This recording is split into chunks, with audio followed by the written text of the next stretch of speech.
તરફ દાહોદ જિલ્લામાં પણ વરસાદી માહોલ જામ્યો। શહેર સહિત આસપાસના વિસ્તારમાં વરસાદ જોવા મળ્યો। કમોસમી માવઠાથી ખેડૂતોની ચિંતામાં વધારો થયો। ચોમાસા જેવો માહોલ થતા ખેડૂતોમાં ચિંતા વ્યાપી।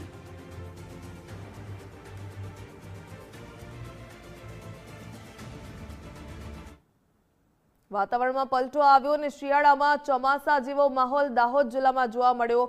વાદળછાયા વાતાવરણની વચ્ચે હળવો વરસાદ થયો। સમગ્ર જિલ્લામાં છૂટો છવાયો વરસાદ થયો, જો કે કમોસમી વરસાદે ખેડૂતોની ચિંતામાં વધારો કર્યો હતો।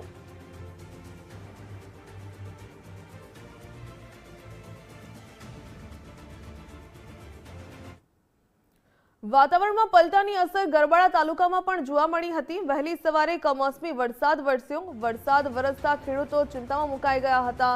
કમોસમી વરસાદથી ખેડૂતોનો ઘાસચારો પલળી ગયો અને ખેડૂતો ચિંતામાં મુકાયા। કમોસમી વરસાદે હાલ તો કહી શકાય અનેક પંથકમાં માવઠાની સ્થિતિ અને ચોમાસા જેવો માહોલ જોવા મળ્યો।